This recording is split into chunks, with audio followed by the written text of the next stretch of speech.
So I've got the buyer's cards, and I've got the seller's cards, and I've got a timer as well. So welcome to the negotiation club. So what we're going to do is we're going to have another round of negotiations. We've got Rachel and Hannah here, who are students and studying for law, and we have obviously Fred and myself. So what I'm going to do is I'm going to show the buyer their card, and I'm going to show the tactic as well, and then I'm going to do the same for Rachel. Then you're going to have 4 minutes to negotiate, and at the end of the 4 minutes, we're going to give you a little bit of a critique and feedback, okay? So are we ready? Brilliant. Okay, so Hannah, I have the buyer's card. So Rachel, if you look away.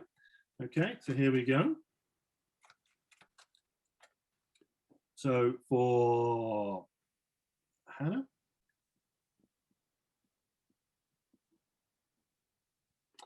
Okay, and a tactic for you.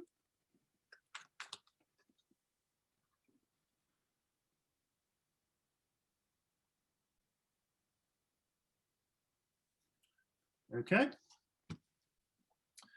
All right then. So Rachel, you can look back. Hannah, if you can just avoid looking at the camera.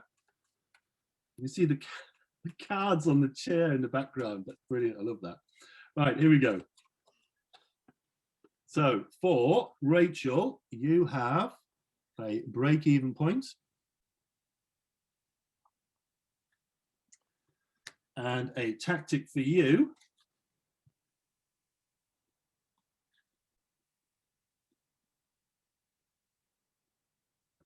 Hannah, you can look back now. Clock on. So, Hannah, Rachel, you have 4 minutes to negotiate. The idea is to practice with purpose. So obviously, apart from the negotiation itself, try to include your tactics as well. And you are negotiating for an acceptable, satisfactory price per ton of oranges. So your time starts now.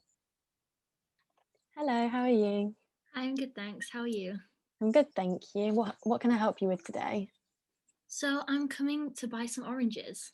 Perfect, okay. Do you have any specific amount or price in mind? I can pay you £200 for 1 ton. For 1 ton, and how many tons would you need of that? Just 1 for now. Just 1, okay. That's quite low for what our typical price is. So we wouldn't be able to offer it for that price. So if you have any idea of a better price you could offer, just because demand is quite low at the moment because of demand is quite high at the moment because of COVID. So can you offer any more than 200? What would be a better price in your mind? We're looking for around 700 really is the going rate, and that's really a minimum of what we're offering.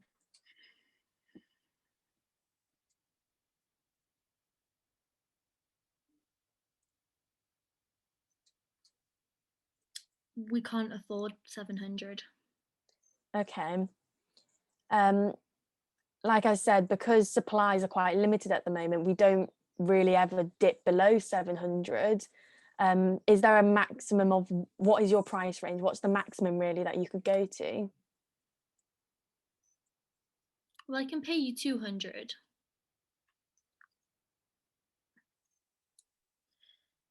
You can't do much more than that, unfortunately. Okay, well, I don't think we can take 200 at all, because that would be way below. We'd be making a loss there.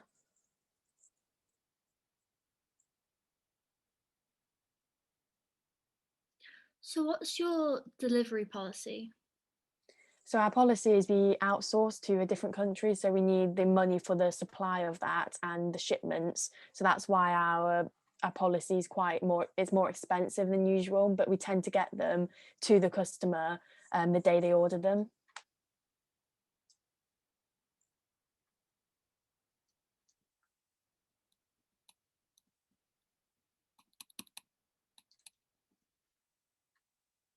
I'm looking for internal delivery, so it would be within the country, not international. Okay, we could do that as well. We can source from within the country. Again, that might push prices up because we'd be having to find someone who's not our regular supplier, but we could get them to you on the day still because we do have connections. But again, the price would be more than 200 for that. Really? Yeah. Oh. If you can do 1 day delivery to international, surely it would be faster to do it internally within the country. But it would be a supplier that's not our own, so we'd be having to build a different relationship there that we just don't have with our international suppliers. Okay. If you can come down the price quite a bit to £300, we can pick them up, so you won't have to arrange any suppliers. We can't do 300. We could do 650.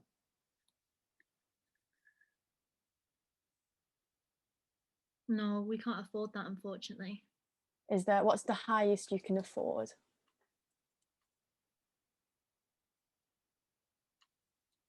It's going pretty high for 1 ton, but we can do 350. No, I'm afraid that would be making a loss again. We could do 630.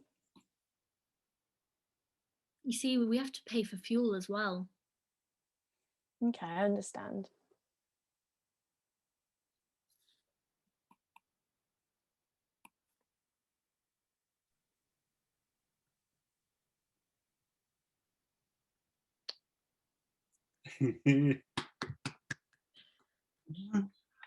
Wow. Okay. I tell you what, it's different every time we watch this. What do you think, Fred? Wow. Again, so much interesting stuff to talk about in there. Yeah. So much. Yeah, really cool. Well done. Well done. So, Hannah, what tactic do you feel Rachel was trying to practice with purpose?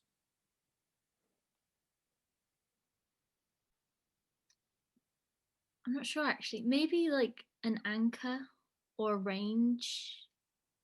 No, I don't think I was right with that one, but Well, in all honesty, this is one which is a bit harder to actually think about and actually project it. This is more about being self-aware than anything else. So actually, the idea here is that emotion. makes sense. All Yeah. right. So I'll talk about emotions in a second. But Rachel, any idea as to what Hannah was trying? Maybe silence. That's what I thought. I'm not sure though. It wasn't quite. We had the professional flinch. Okay, yeah, I see that.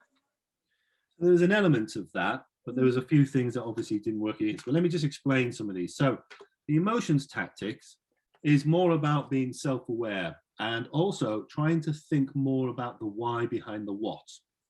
And what I mean by that is statements being made, proposal being made. Okay, let's try and gauge what the actual other party is feeling. What are their emotions behind that? Is this a strong value option? Is it something that they're going to come back to again and again and again? Also, it's about how did you feel? So if we had seen a professional flinch, there's a really good sort of, okay, how did that make me feel? Was I able to disregard it, or did it have an impact on me? So that tactic card there is not really so much of this is a tactic we're going to employ. It's more about good practice and be aware of your own position. Now, the professional flinch, the idea behind the professional flinch is that if you have two positions and you have a proposal from the seller to the buyer, even if that proposal is inside, you are going to react in both a verbal and a non-verbal response that is going to make the other party, i.e. the one who made the proposal, reconsider that proposal is not acceptable. Now, we had a bit of a challenge here, and partly the challenge is that there actually wasn't any zone of possibility.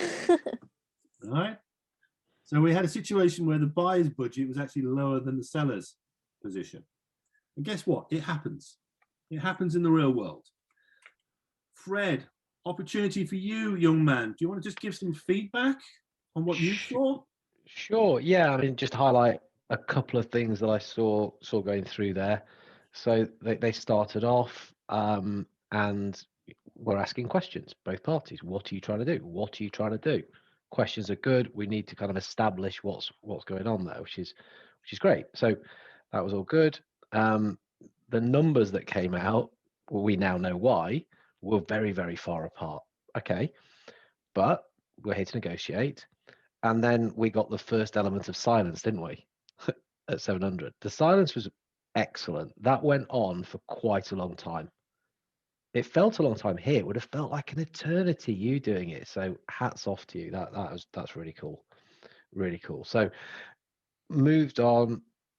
Then we went to 200. Silence was met with silence. That's pretty cool. But no, silence, it also gives people time to think. You know, it's like we're both miles away here, and you're kind of doing the thing. If you're just being stupid with your numbers here, let me give you time to think about that. You know, and whether you really want to go down that route, if you're playing a bit of a gambit. If it's real, well then okay, you know, we've just got to work out what to do.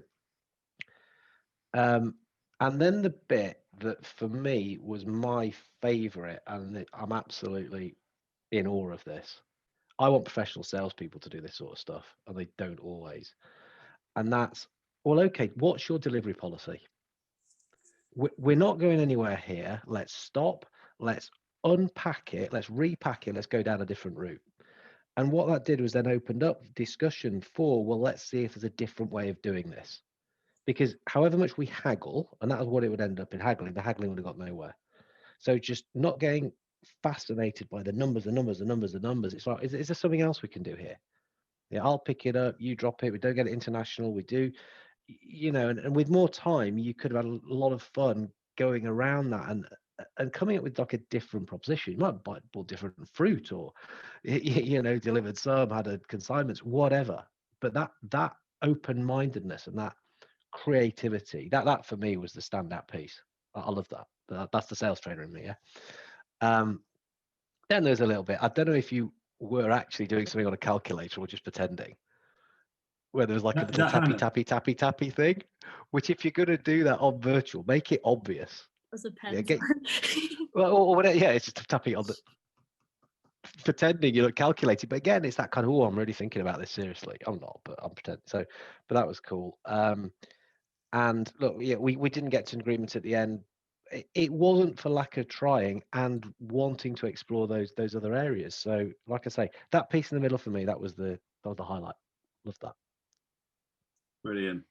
Hannah, Rachel, you got any thoughts as to what Fred's just said to you?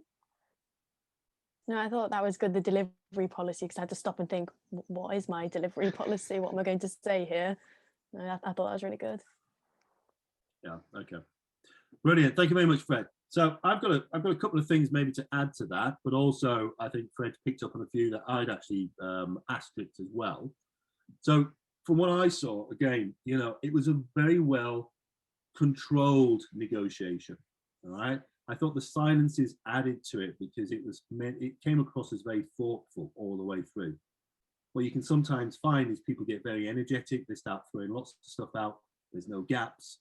And if there's no gaps, there's no thinking going into it. So I have one of these tactics, which is pause, consider, respond. So slightly different to the silences because we're giving it a reason for the silence, okay? Think about what you heard. This is really good. Now, there's a couple of things I picked up on here as well. Obviously, the practicing the professional flinch is a bit difficult when you're putting the numbers out first. That's absolutely fine. And we had a little bit of elements of that anyway. A couple of things I'd pick out. First of all, Hannah, when you put the £200 in there, obviously that's significantly less than the break-even point for the seller. My thought, Rachel, was that you didn't really give any shock and awe back at that, because that is definitely not acceptable. And I think you said, ultimately, you just said, well, you know, that's quite low. So that's not really telling me that it's impossible. It's quite low, but not hugely low. You know, that's less than a third of what you could actually do anyway. Now, the interesting thing about that, you then asked, can you offer around 700? So actually, if I wrote my notes down right, you actually put a counter offer down, but you actually, you know, we're looking at an offer of around 700. Now, the interesting thing again about the 700 is that, in fact, the 700 is not a huge amount above your break-even point. So I would probably just wonder, Rachel, whether that 200 brought your expectations down and acted as an anchor. So instead of going in at a really big number, now you're just trying to get it a little bit over your own number because you know there's going to be a trouble here. So I thought that might be a kind of a nice demonstration of the anchor. So even if the 200 wasn't workable, and in fact numbers didn't work, it acted as an anchor. It brought your expectations down. Your counter was already low before you even went into it. You kind of went through the conversations. There was another mention by Hannah about the 200. In fact, Hannah mentioned 200 quite a few times. Okay, so again, just drawing the expectations down the whole time. But there was a second point after the 200. You said, I don't think we can do, we can take 200. Again, that kind of language for me would be saying, well, okay, it's not saying that it's completely impossible, but it's also giving me a little bit of a feeling that it's not far away, and we know that it is. So you've got nothing to lose by really going back to say, look, this is that number is just absolutely not going to work for us, and we're really going to have to rethink this. So really put it back, a bit more forceful than you were at the end of the day. There was, as Fred said, there was some great silences coming in as well, and both of you worked well with that as well. Again, Fred did say this about the inquiry. Okay, we're not getting anywhere with the price, and I put in here, yeah. So what? Tell me about your delivery policy. As Fred said, I think that's great because you know what? If you are coming to a bit of a standstill, look for something you can agree on, even if it's small value and almost insignificant. So what are the payment terms? All right, 30 days. I might be able to do 30 days, but let's look at that price. But at least you can demonstrate you can agree on something. I think that's really useful to be able to do that. Now, another point, though, I would say is, Rachel, negotiation is all about movements, but those movements should be conditional. So you basically went from 700 and you said, well, no, can't we do that? We can do 650. Why have you just dropped it to 650? And again, you're getting close to your break-even point. So you've just given it away for nothing. So again, this is where questioning might come in. And you might want to say, well, if that's for 1 ton, well, if you were to buy 10 tons, I can do it for 650. But at least it's an exchange of some sort, okay? If you, then we. Any proposals, you really need to have an if you, then we. To get to the if you, then we have, you need to have some questions as well, or you need to start engaging in other elements. But you did really well. I mean, it was good there. And a little bit later on, same thing. We had Hannah actually did the same thing. She went up to 300. Yeah, we can do 300. Why? Now, I know the time's running on and feel like I can get some movement, but try to negotiate something for your movement. Now, of course, because you came to 300, Rachel said, well, we can do 630. Getting really, really close now to the number there. And again, for what? You did another reduction, but for no particular benefit. I mean, you could have said, well, look, if you pay cash up front, I can do it for 630.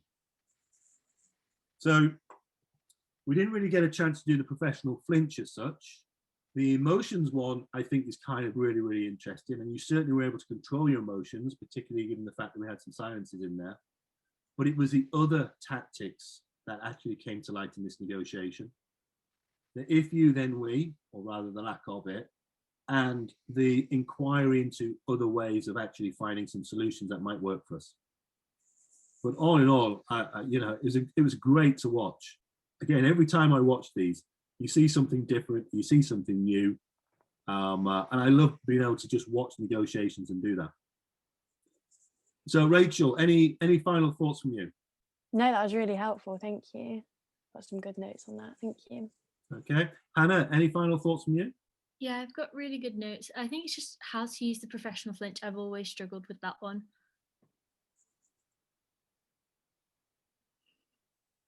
You should watch Fred. Yeah, there you go.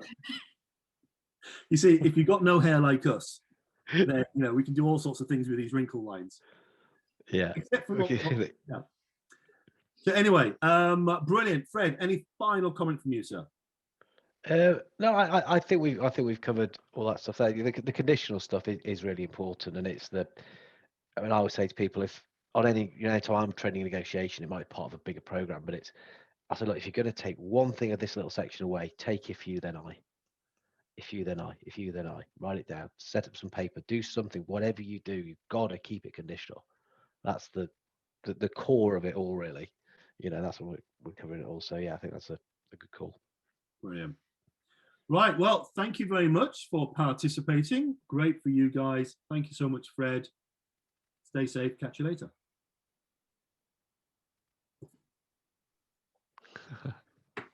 Yeah, most people clap. No, they do that to start and finish. That's what editors like, not. But it's different. Thing is, George, my lad George, you might not notice it. He'll probably end up leaving that in. For I would. No, George, don't do it. All right, not allowed to do that.